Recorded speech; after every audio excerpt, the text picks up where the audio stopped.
Thank you. Good afternoon, everyone, and welcome to today's briefing on COVID-19 in New Brunswick.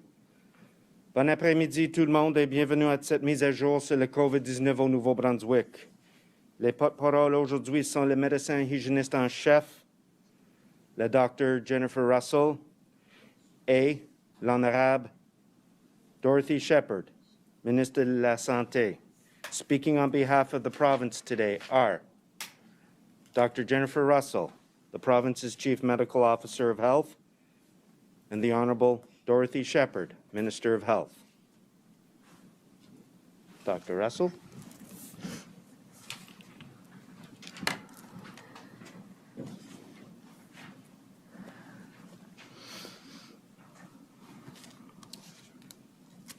Thank you, Bruce. Merci, Bruce.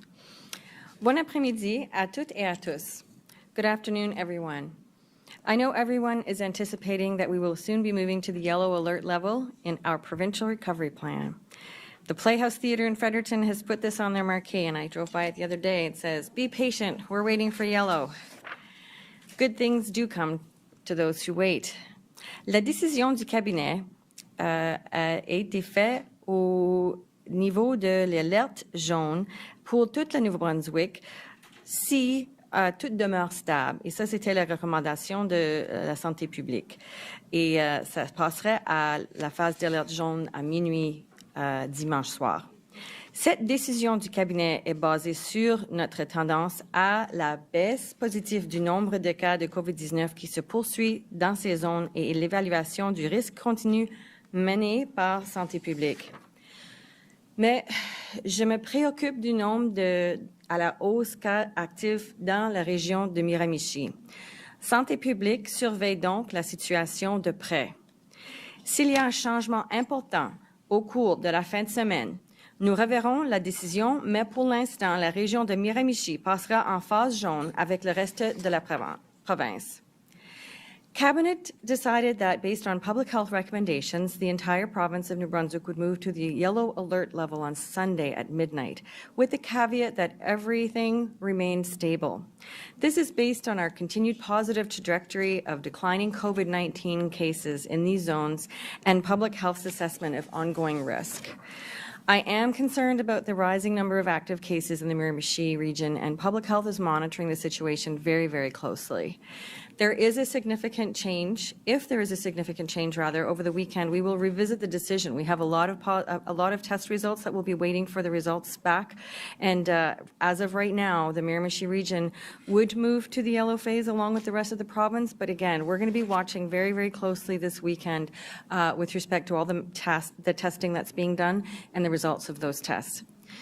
The new yellow would have more restrictions than we previously experienced during the summer and fall of 2020, particularly with regard to limiting close contacts.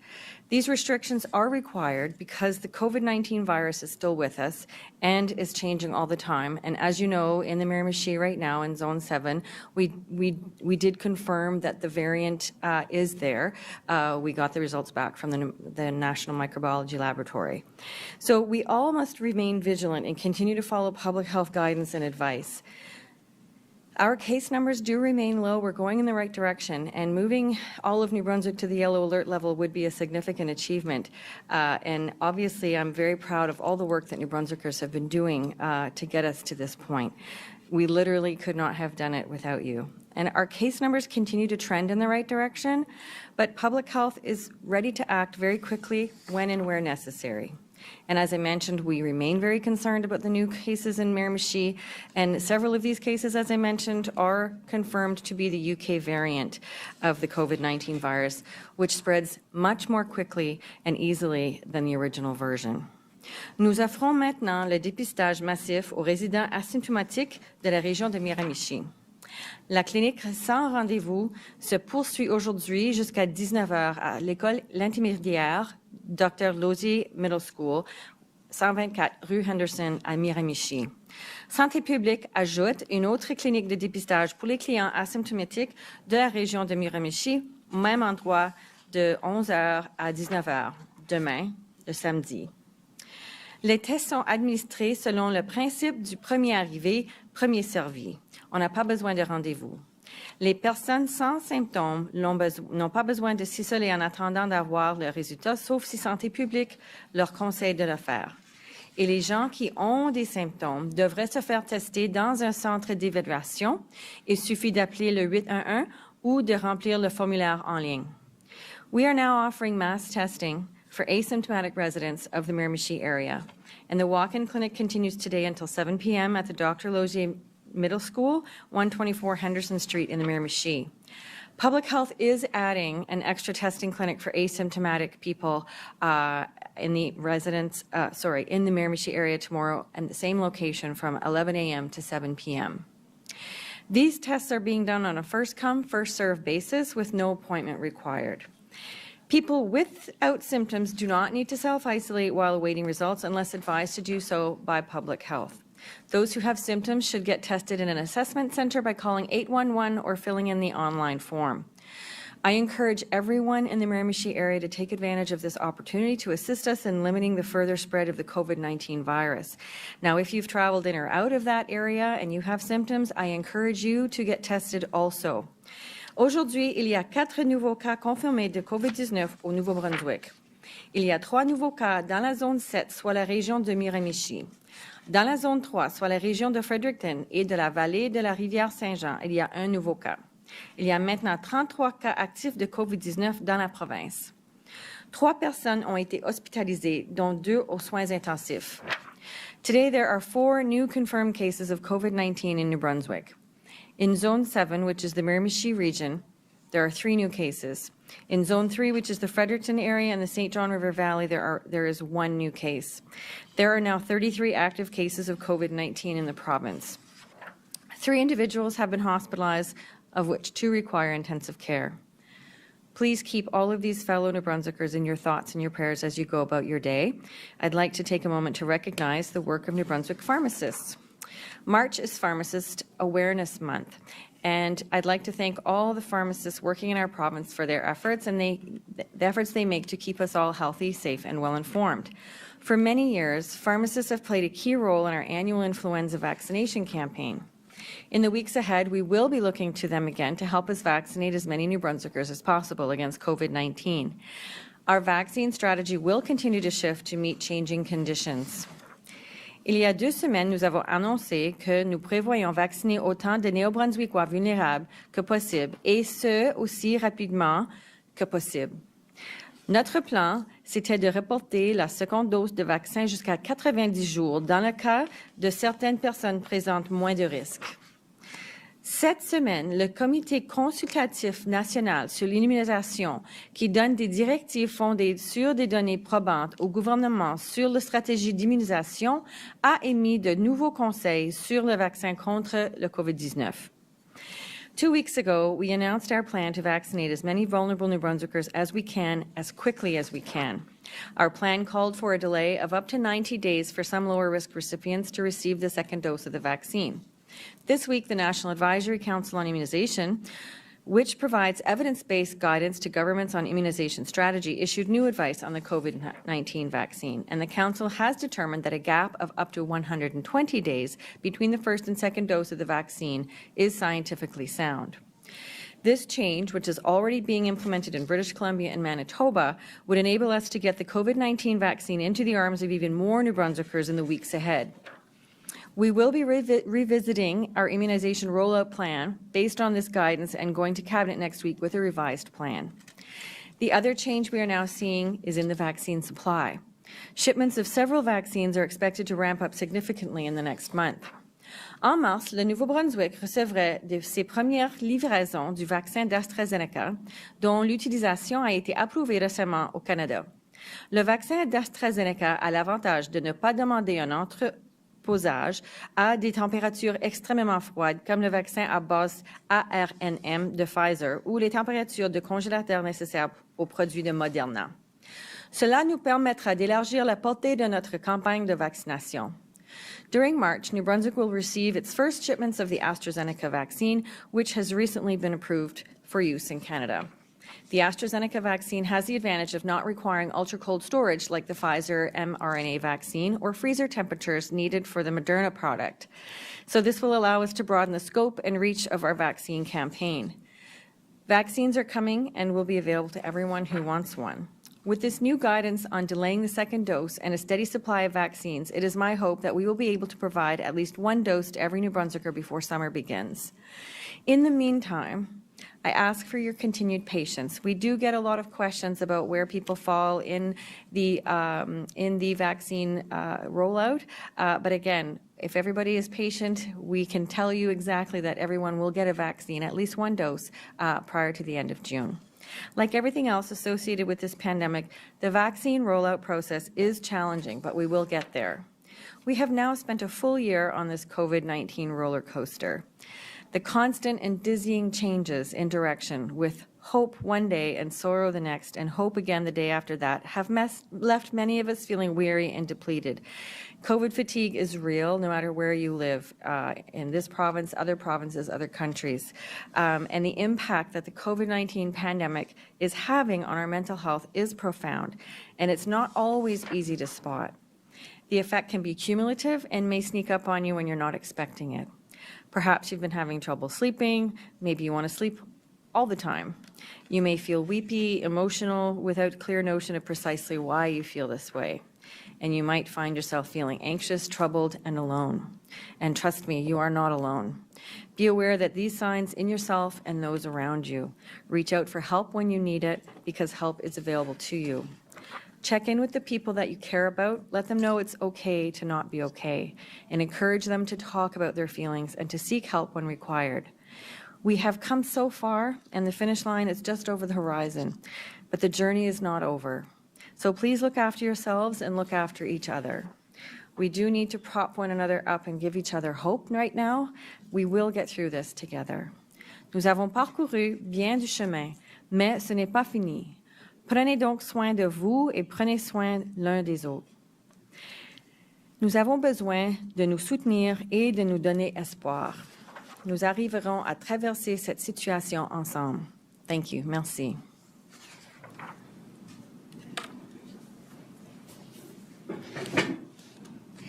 Good afternoon. Bonjour. The last 2 months have not been easy. Following the holiday season, we saw a concerning rise in cases in many areas of New Brunswick. We have also been dealing with uncertainty after confirming the presence of the UK variant of COVID-19 in our province last month. During January and February, zones have had to move to orange, red, and even lockdown levels. This meant businesses had to close, travel between zones was restricted, and we were not able to spend time with many of our family members and close friends. But once again, our province has gotten back on the right track.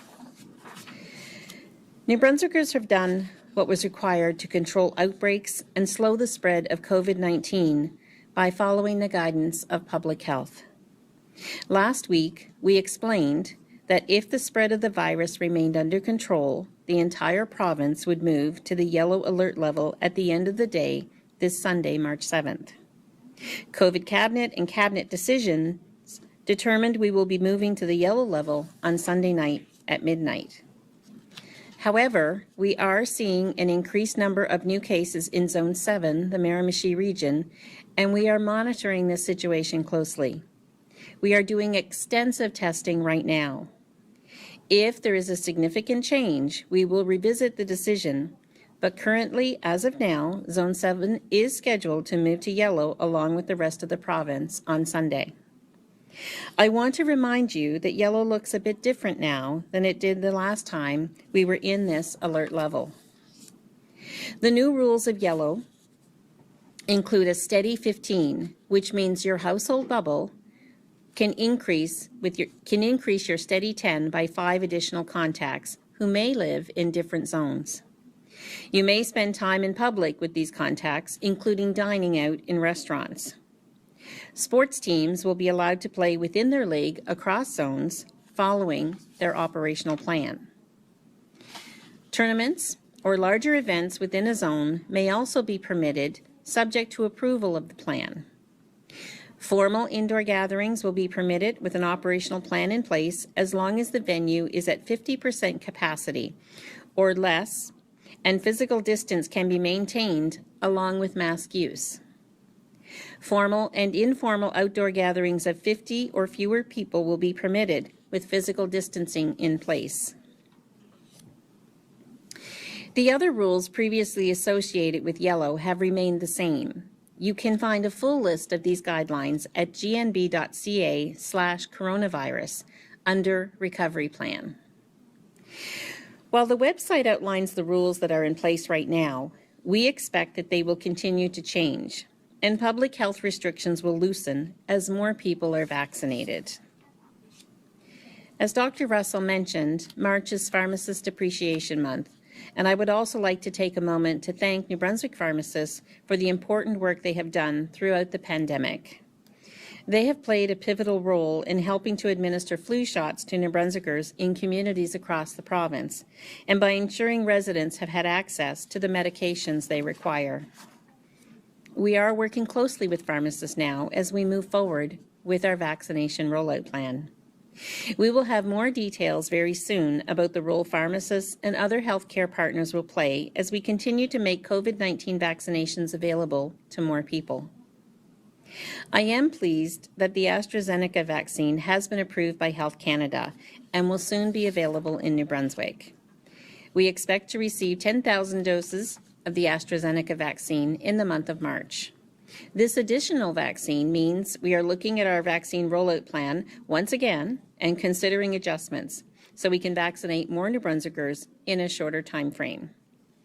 Public Health will participate in meetings with the all-party Cabinet Committee on COVID-19 and Cabinet next week to discuss what that will look like, and we will share that plan with you once it is finalized. As of February 27th, we have administered nearly 34,000 doses and more than 12,000 people are fully vaccinated. We are using the limited vaccine we have received to date and are continuing to focus on our priority groups, including the 11,000 residents in long-term care facilities in our province. 7,500 residents have now received at least one dose and 2,400 are fully vaccinated. We are also focused on vaccinating New Brunswickers' 27,000 healthcare workers. So far, more than 13,000 have received at least one dose, and more than 10,000 are fully vaccinated. Right now, New Brunswick is in a good place. Our vaccines are being administered as quickly as possible, and we are seeing a low number of active cases and low daily case numbers. But we still have to remain vigilant and follow the rules. We have seen how quickly things can change, both here and in nearby provinces, especially with the presence of the variant. Continue to do your part to protect yourself and everyone around you as we move to the yellow alert level. That means wearing a mask in indoor public spaces, maintaining a safe physical distance from others, and getting tested if you have any symptoms.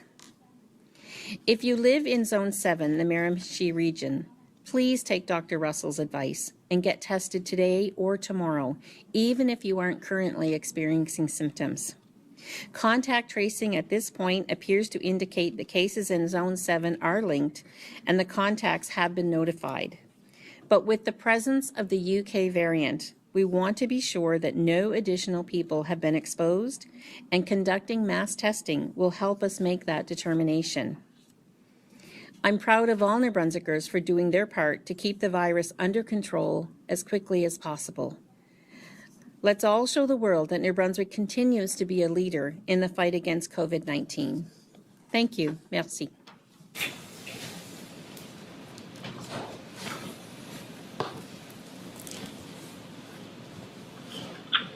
Thank you, Minister Shephard. Dr. Russell, merci beaucoup, Minister Shephard et Dr. Russell. We'll now proceed with questions from members of the media. Each reporter will have one question and a very quick follow-up. You have the right to pose your question in the official language of your choice. Please remember to ensure your microphones are placed on mute. Nous allons maintenant procéder aux questions des journalistes. Vous avez le droit de poser vos questions dans la langue officielle de votre choix. Chaque journaliste aura une question et un suivi très rapide. Voulez-vous assurer de désactiver le son de vos micros? Andrew Cromwell, Global News. Thank you, Bruce, and hi to Dr. Russell and Minister Shephard. Just wondering, whoever is able to answer this question, is there a rough timeline when pharmacists will be able to administer the dosage of for COVID-19? We should have that information next week. Next week? Okay, thank you. Do you have a follow-up, Mr. Cromwell? No, thank you. Jennifer Bassa, CTV. Good afternoon. There have been some different estimates given on how many people can be vaccinated per week in the province. We were wondering, why is that the case? Well, I'll take that. I think it's just a matter of anecdotally speaking to it from time to time. And so, to be more accurate, I think we have confirmed with our department that during flu season, the utilizing our pharmacies and many other avenues, physicians and et cetera, and our public health resources, we can do about 40,000 vaccinations a week. So I think we'll stick with that number from now on for you. Do you have a follow-up today, Ms. Bassa? No, thank you. I'm good. Vicky Hogarth, CHCO. Thanks, Bruce. This question's either for Dr. Russell or Minister Shephard. If the vaccine doesn't provide immunity to the virus, but instead lowers the severity of symptoms if an infection occurs, do you think the term herd immunity is still accurate with regards to COVID-19, or should it be removed from discussion? Can we ever really have herd immunity? I hear what you're saying, Vicky. I think the point of the vaccination rollout across the country and indeed globally really is around reducing hospitalizations and deaths. The immunity that you can get naturally from having been infected by COVID versus the type of immunity that you can get from the different types of vaccines, and they all confer different types of immunity. I think there still can be room for herd immunity to be part of that language.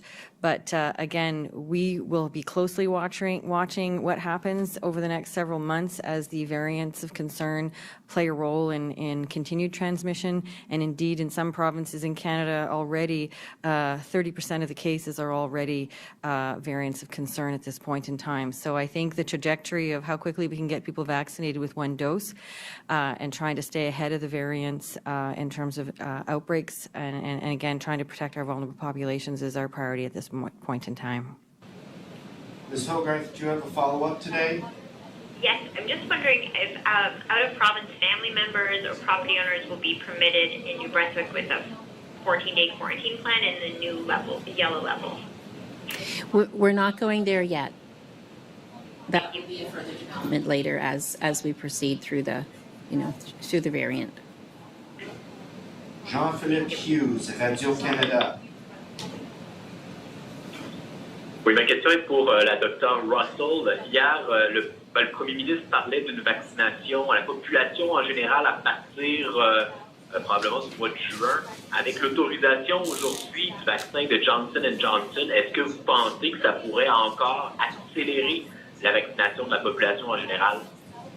C'est difficile à dire, mais l'information que j'ai reçue sur ce vaccin et le nombre de doses qu'on va recevoir au niveau national, ça va pas être dans les prochains mois. Alors, ça va être plus tard.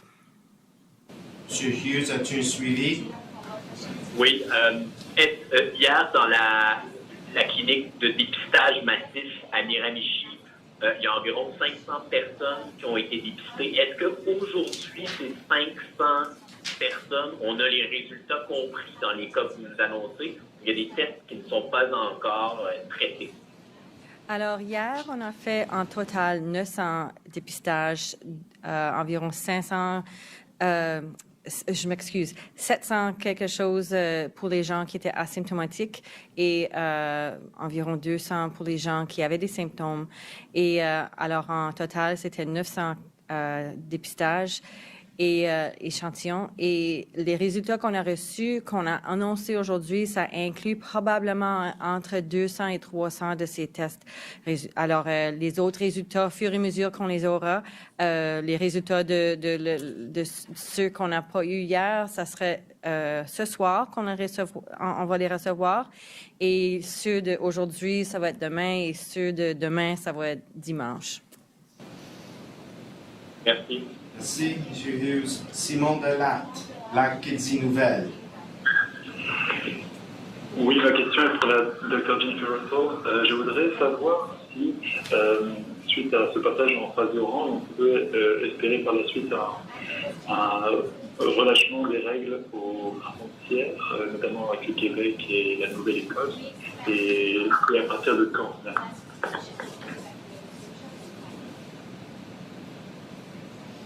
I'm going to take that question, if you don't mind. So as all of this evolves, it's important that we look at the data and we look at the risks that we're trying to mitigate. So we will be looking at Quebec and the the restrictions that we have there, but there won't be any changes, certainly in the coming couple of weeks. It will be brought before the COVID cabinet, COVID committee, all-party committee as we proceed, and with public health's guidance, we will be making that determination. But for now, there are no changes. Merci. Simon, as-tu un suivi? Et oui, rapidement, les 70 ans font partie du dernier groupe qui sera vacciné, le dernier groupe prioritaire qui sera vacciné au Brunswick. Est-ce que c'est pas contradictoire avec la stratégie fédérale?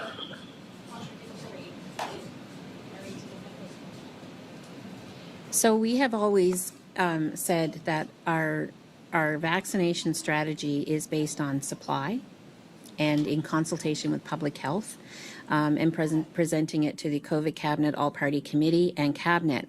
I've also said that if supply was in excess of what we were expecting, the conversation is kind of moot because we want to get everyone vaccinated as soon as possible. So we will be presented with a new strategy next week. We will be considering all of the options that are put before us, and we might expect changes next week as, different from what we have put in the past. But our strategy has always been based on supply. And now that we have more confidence that we have more supply, that may change. Thank you, Minister. Monsieur Hughes, Dr. Russell a quelque chose. Oui, juste pour corriger les nombres de gens qui ont été testés hier dans la zone 7, c'était 776 gens sans symptômes et 135 qui avaient des symptômes. C'était 901 en total. Merci, Doctor. Nathan DeLong, Miramichi Leader. Good afternoon. My question is for Dr. Russell or Minister Shephard, whichever one can answer. In the event that there is a setback in Zone 7 this weekend following the continuation of the mass testing clinics, and that move to yellow is delayed in Zone 7, when would be the earliest that Zone 7 could go back to yellow? That's in the event that the move is delayed. These things are really hard to predict. As you've seen in other outbreaks in other zones, Zone 5, Zone 4, even Zone 3, 2, and 1, it varies from a week to 2 weeks to 4 weeks or longer. So it's just really based on how fast the cases numbers go up, what types of settings they're happening in, if there are vulnerable settings like nursing homes, et cetera, involved. So we take all of these things into account when we're trying to get things under control and how quickly the contacts can be traced and again, how well we can stay ahead of this. The variant does transmit very, very quickly. We do know that people were contagious before the March break and the contact tracing that we were done. So we are strongly encouraging people to not travel in and out of Zone 7 if they can avoid it at this time, only because, again, we know that prior to the March break, there were people that, based on the contact tracing, were contagious in that area. Thank you, Dr. Mr. DeLong. Do you have a quick follow-up? Yes, I do. Are you able to clarify if the cases included in today's update or news release at Miramichi Valley High School and the Miramichi Education Center were counted in today's case count update? No. Okay, thank you. Harry Forrestal, CB.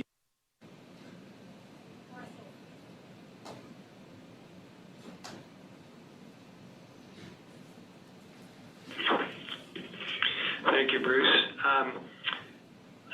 Dr. Russell, we're hearing of cases where people are jumping the queue to get a shot, getting so-called wastage shots in contravention of the directions contained in the vaccine wastage at clinics document. Who's watching this, and what are the implications for, say, a 40-year-old getting in the lineup and getting a shot? So first and foremost, it would be very problematic if any doses were wasted. And all of the clinics do have a list of priorities with respect to if any of those doses are going to be going to people that aren't included in the intended population of a clinic. And so there is a list that they do need to stick to. They do consult with public health on those lists, and to my knowledge, I haven't heard of anybody jumping the queue unnecessarily or without being part of the priorities that were agreed upon with public health. And just to contribute to what Dr. Russell is saying, we have certainly been in touch with associations and every mechanism by which these doses are being delivered, and emphasizing that it is imperative that they stick with their lists and they do everything possible to ensure that the vaccinations are being given to the priority groups. Mr. Forrestal, do you have a follow-up today? I do, Bruce, thank you. What happens if Zone 7 turns out to be a new outbreak? In other words, will Zone 7 possibly face being shut down on its own, or is there the risk that the whole province reverts to orange again from yellow? Well, Harry, we are going to be watching very closely over the course of the weekend as those test results come in, what's happening. So in Zone 7, that is our biggest concern. But as I mentioned, there were some people who were contagious prior to the March break who may or may not have traveled outside of the zone. So I will be concerned about cases popping up anywhere and everywhere in this province in the next several days. And obviously the cases that have now tested positive in Zone 7, all of their close contacts will be self-isolating, and we'll be waiting to see if any of those turn out to be positive in the end. So we have some work ahead of us, and we'll be closely monitoring and having discussions based on those results as they come in. Thank you. Thank you. Meg Cunningham, CHMA. Good afternoon. Dr. Russell, how does the approval of the Johnson & Johnson vaccine, which takes only one shot rather than two, impact the pace of vaccination in the province? And how do you determine whether someone gets the one shot versus one that requires two shots? Well, my understanding is those doses aren't actually going to be available until much later. So it's by that time, most of the population will have already had one dose. But again, we'll have to keep discussing as the information comes in, because this is, we've just received this information recently. So we'll keep evaluating. But again, my understanding is those doses won't be available to New Brunswickers, well, to Canadians, until very late in the year. So again, by that time, most people in the province will have already received at least one dose. Thank you, Dr. Ms. Cunningham. Do you have a follow-up? Yes, unrelated, but should New Brunswick move to yellow, can we expect a border arrangement with neighboring provinces to be on the table? That would still be under discussions, and I know that right now I don't think that Nova Scotia, PEI, and New Brunswick are really considering opening the Atlantic bubble. It is certainly our goal, but that will be a conversation between the premiers and between public healths of each province. Thank you. Eloise Rodriguez, Radio-Canada. Oui, Dr. Russell, un peu pour rebondir sur cette question, j'aimerais savoir ce que ça prendrait concrètement pour que vous recommandiez l'ouverture à nouveau de la bulle Atlantique. Qu'est-ce que vous voudriez voir comme critère pour recommander ça? Je peux dire que ça, c'est des discussions qui vont être évaluées sur l'information qu'on recevrait sur les nombres de cas, le pourcentage de cas qui sont des variants, puis le rapportage de ces cas tout alentour du pays vont changer parce que vraiment, quand on voit le pourcentage de les cas de variants augmenter au point que ça va être plus élevé que les autres, l'autre sorte de COVID-19 qu'on a vu déjà. Ça va être vraiment dans le contexte aussi de quel pourcentage de la population est vaccinée. Alors, avec toute cette information, on va continuer à avoir des discussions, mais c'est difficile à dire à ce moment-ci avant qu'on voit un plus grand nombre de gens vaccinés, en même temps qu'on espère qu'on peut continuer à réussir à contenir le virus COVID-19, le variant et le non-variant, les non-variants. Merci. Mademoiselle Merci. Rodriguez, as-tu un suivi? Oui, rapidement, j'aimerais savoir quand est-ce que les personnes qui vivent à la maison de 80 ans et plus pourront commencer à recevoir un vaccin et comment expliquer que le Nouveau-Brunswick est la seule province en Atlantique qui n'ait pas commencé la vaccination pour personne encore. Well, again, we've been working with our priority groups, and supply has dictated how we move forward. As I've stated earlier, public health and the task force for distributing vaccination will be coming to the COVID Cabinet All-Party Committee and Cabinet next week with a proposal. And then we'll be able to share more information with you at that time. And also let me say that information on the vaccine rollout has changed, I think, a few times even here in New Brunswick as supply has become available. So each and every day that information changes. We rely on public health and the task force on vaccination rollout to keep us apprised, and we make those decisions accordingly. Merci, Mademoiselle Rodriguez. Thank you, Minister. Marie Sutherland, CBC. Good afternoon. My question is for Minister Shephard or Dr. Russell. With 3 vaccines soon to be on offer and a 4th later this year, and with some significant differences in their efficacy rates, will New Brunswickers be allowed to choose which vaccine they want to be given? Well, I'll take a stab at this, and if Dr. Russell thinks I'm lacking, she can help me out here. But the fact is that right now we know that our major supply is with Pfizer and Moderna. AstraZeneca we have coming online 10,000 this month. So at this time we will be strategically using our vaccines to our priority groups and targeting groups. So I think right now that question is kind of still up in the air because of supply. Do you have a follow-up, Ms. Sutherland? I do. This is for Dr. Russell, or could be for Shephard.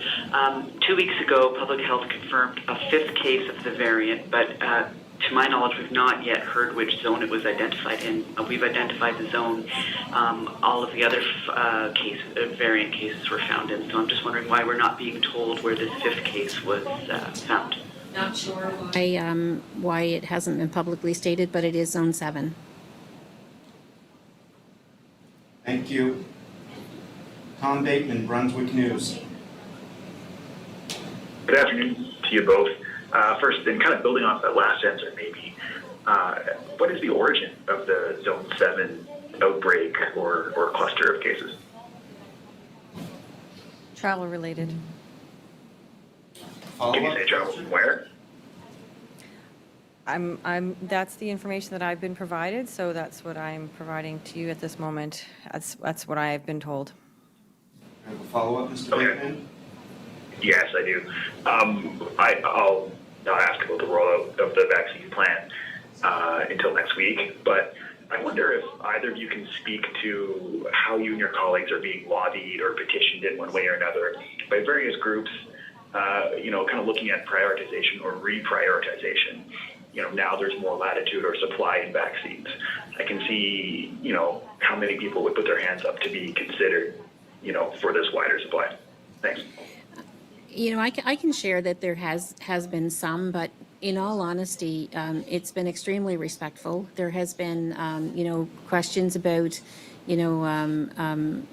people with disability, people in certain age groups. There has been some asks, but nobody has said, I need to be in front of somebody else. And so it's been a very respectful process, and I'm more comfortable now knowing that our supply is going to be consistent, and we know that everyone's going to be moved up, and we're saying quite confidently now that everyone, can receive first dose by the end of June. So I think that's taken away a tremendous amount of anxiety. Here we are in early March, knowing that in 3.5 months ish, we are going to have everyone with their first dose who wants it. And thankfully, we're receiving lots of people who want it, and they're going to be ready. So that's a really good thing. Thank you, Mr. Bateman. Thank you. Maria Vassano. Oui, bonjour, c'est pour la docteure Russell. Suivant les assouplissements pour motif de compassion aux frontières, est-ce qu'un proche aidant qui vit par exemple à Pointe-à-la-Croix peut maintenant de nouveau traverser à Hamilton pour prendre soin d'une personne qui est en perte d'autonomie?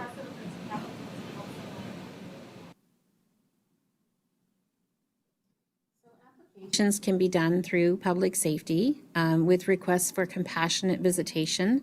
We are doing everything we can to ensure that we're able to, give positive answers. But we have a committee, shall I say, with public health and public safety, who review those requests, and they, they are given every consideration. Mademoiselle Arsenault, as-tu suivi? Donc, si je comprends bien, c'est du cas par cas selon la situation. Yes, you're correct. Merci. Elizabeth Fraser, CBC. Hi there. My question is for Dr. Russell, and it's a question about rotational workers. Farmers have concerns that the rules are different from last year, that workers will be entirely alone for as many as 20 days, and that employers who invested last year in new facilities to isolate new arrivals will not be able to use those facilities, and that the additional cost could be as much as $5,000 per worker, and adding significantly to the cost of food production. So what's the government's response to farmers' concerns? So if it's a government question you're asking, those parameters are still being defined with public health and with public safety and with the industry. So I don't really have a clear answer for you today on that, but we'll try to get back to you next week with that. Ms. Fraser, do you have a follow-up? Yes, I do. This question is for Dr. Russell. Do we have any results from the walk-in testing clinics in Miramichi yet? Were there any positive cases found, and how many of today's 900 and I believe it was 929 reported tests were conducted there?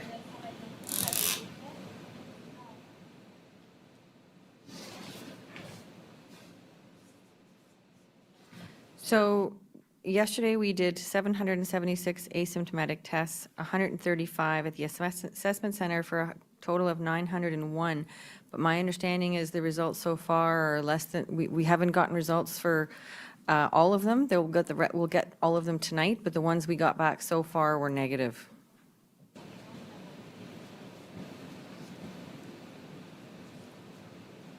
Thank you, Ms. Fraser. Jennifer Bishop, Brunswick News. Hi, my question is for Minister Shephard. The Rotary Club of Bathurst has played a role in vaccine rollout in care homes in the Schiller region as authorized vaccine receivers. How did service groups and volunteers get involved with this? Are they helping provincially, and will volunteers be used in similar capacity capacities as we move through the phases of the vaccine rollout plan? So, for sure, we are looking at every opportunity to use, to use our service groups and their resources that they have. And that could be Rotary clubs, could be legions, community centers. So we need to maximize every opportunity that we can. And so I can't say that any one specific group will be taken over another. It will be location. It will be strategic use of those resources as public health and our task force vaccination rollout team see fit. Ms. Bishop, do you have a follow-up? Yeah, so I guess just to clarify, will these groups and volunteers be used provincially? And are there any specifics on what other types of roles these volunteer groups will play moving forward? So, this will be really about location. And so the task force vaccination rollout team will decide what locations what areas they need to provide. We're going to look for accessibility, I would assume. And so I would just suggest that if organizations if they've reached out to us already, we would have provided that to the task force rollout team. And if they haven't told us that they want to be a part of it, please do send us an email, contact public health. You can send it through me.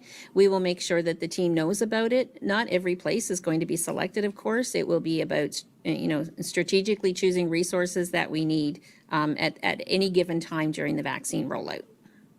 Thank you, Ms. Bishop. Alexander Silberman, CBC. Good afternoon. This question is for Dr. Russell. Many New Brunswick universities are currently deciding how they'll operate for the fall semester, and some are planning to continue holding some courses online, or at least a portion of them. What public health restrictions do you expect campuses will have to operate under this fall, and what is public health recommending they plan for at this time? That's very difficult to comment on at this time because it really will be based on the percentage of the population that's vaccinated and how well that protection is controlling outbreaks, et cetera, of COVID-19. Mr. Silberman, do you have a follow-up? Yes, based on the current plan for vaccine rollout, what public health measures do you expect will still remain in place at that point in time? Well, again, I think because we still are waiting for more data on everything that's happening right now, all I can say is that the measures that are in place right now will continue until we're confident that we no longer need them. And that will be based on, again, the percentage of the population that's vaccinated with 2 doses, as well as what we're seeing in terms of transmission, even with vaccination. Thank you, Mr. Silberman. Merci beaucoup tout le monde. Thank you, everybody. That concludes today's update. Merci beaucoup.